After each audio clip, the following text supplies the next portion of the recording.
close of World War I, he was probably the most savagely and universally despised man on this earth. Even his own nation turned against him when he fled over into Holland to save his neck. The hatred against him was so intense that millions of people would have loved to tear him limb from limb or burn him at the stake. In the midst of all this forest fire of fury, one little boy wrote the Kaiser a simple, sincere letter, glowing with kindliness and admiration. This little boy said that no matter what the others thought, he would always love Wilhelm as his emperor. The Kaiser was deeply touched by his letter and invited the little boy to come see him. The boy came, so did his mother, and the Kaiser married her.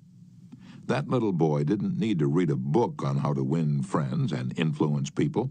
He knew how instinctively. If we want to make friends, let's put ourselves out to do things for other people, things that require time, energy, unselfishness, and thoughtfulness. When the Duke of Windsor was Prince of Wales, he was scheduled to tour South America.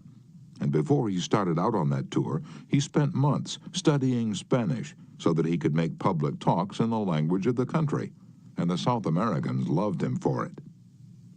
For years, I made it a point to find out the birthdays of my friends. How? Although I haven't the foggiest bit of faith in astrology, I began by asking the other party whether he believed the date of one's birth had anything to do with character and disposition.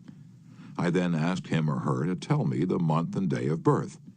If he or she said November 24th, for example, I kept repeating to myself, November 24th, November 24th. The minute my friend's back was turned, I wrote down the name and birthday, and later would transfer it to a birthday book. At the beginning of each year, I had these birthday dates scheduled in my calendar pad so that they came to my attention automatically. When the natal day arrived, there was my letter or telegram. What a hit it made. I was frequently the only person on earth who remembered. If we want to make friends, let's greet people with animation and enthusiasm. When somebody calls you on the telephone, use the same psychology. Say hello in tones that bespeak how pleased you are to have the other person call. Many companies train their telephone operators to greet all callers in a tone of voice that radiates interest and enthusiasm. The caller feels the company is concerned about them. Let's remember that when we answer the telephone tomorrow. Showing a genuine interest in others not only wins friends for you, but may develop in its customers a loyalty to your company. In an issue of the publication of the National Bank of North America of New York, the following letter from Madeline Rosedale, a depositor, was published. I would like you to know how much I appreciate your staff. Everyone is so courteous, polite, and helpful. What a pleasure it is, after waiting on a long line, to have the teller greet you pleasantly. Last year, my mother was hospitalized for 5 months. Frequently, I went to Marie Petrosello, a teller. She was concerned about my mother and inquired about her progress. Is there any doubt that Mrs. Rosedale will continue to use this bank? Charles R. Walters of one of the large banks in New York City was assigned to prepare a confidential report on a certain corporation. He knew of only one person who possessed the facts he needed so urgently. As Mr. Walters was ushered into the president's office, a young woman stuck her head through a door and told the president that she didn't have any stamps for him that day. I'm collecting stamps for my 12-year-old son, the president explained to Mr. Walters. Mr. Walters stated his mission and began asking questions. The president was vague, general, nebulous. He didn't want to talk, and apparently nothing could persuade him to talk. The interview was brief and barren. Frankly, I didn't know what to do, Mr. Walters said, as he related this story to the class. Then I remembered what his secretary had said to him. Stamps, 12-year-old son. I also recalled that the foreign department of our bank collected stamps. Stamps taken from letters pouring in from every continent washed by the 7 seas. The next afternoon, I called on this man and sent in word that I had some stamps for his boy. Was I ushered in with enthusiasm? Yes, sir.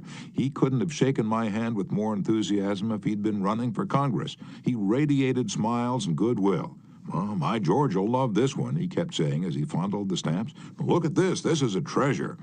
And we spent half an hour talking stamps and looking at the picture of his boy, and then he devoted more than an hour of his time to giving me every bit of information I wanted without my even suggesting that he do it. He told me all he knew, and then he called in his subordinates and questioned them. He telephoned some of his associates. He loaded me down with facts, figures, reports, and correspondence. In the parlance of newspaper reporters, I had a scoop. Here's another illustration. C.M. Napoli, Jr. of Philadelphia had tried for years to sell fuel to a large chain store organization, but the chain store company continued to purchase its fuel from an out-of-town dealer and haul it right past the door of Napoli's office. Mr. Napoli made a speech one night before one of my classes, pouring out his hot wrath upon chain stores, branding them as a curse to the nation, and still he wondered why he couldn't sell them. I suggested that he try different tactics. To put it briefly, this is what happened. We staged a debate between members of the course on whether the spread of the chain store is doing the country more harm than good. Napoli, at my suggestion, took the negative side. He agreed to defend the chain stores, and then went straight to an executive of the chain store organization that he despised and said, "I am not here to try to sell fuel. I've come to ask you to do me a favor." He then told about his debate and said, "I've come to you for help because I can't think of anyone else who would be more capable of giving me the facts I want. I'm anxious to win this debate, and I'll deeply appreciate whatever help you can give me." And here's the rest of the story in Mr. Napoli's own words. "I asked this man for precisely 1 minute of his time. It was with that understanding that he consented to see me. After I'd stated my case, he motioned me to the chair and talked to me for exactly 1 hour and 47 minutes. He called in another executive who'd written a book on chain stores. He wrote to the National Chain Store Association and secured for me a copy of a debate on the subject. He feels that the chain store is rendering a real service to humanity. He's proud of what he's doing for hundreds of communities. His eyes fairly glowed as he talked, and I must confess that he opened my eyes to things I'd never even dreamed of. He changed my whole mental attitude. As I was leaving, he walked with me to the door, put his arm around my shoulder, wished me well in my debate, and asked me to stop in and see him again and let him know how I made out.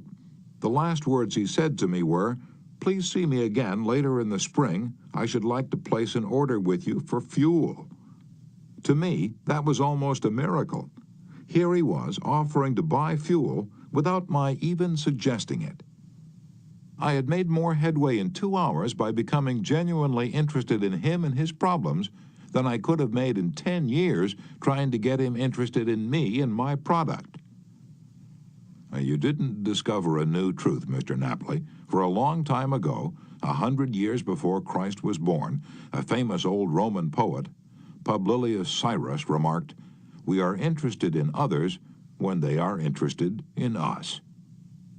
A show of interest, as with every other principle of human relations, must be sincere. It must pay off not only for the person showing the interest, but for the person receiving the attention. It is a two-way street. Both parties benefit. Martin Ginsburg, who took our course in Long Island, New York, reported how the special interest a nurse took in him profoundly affected his life. "It was Thanksgiving Day, and I was 10 years old.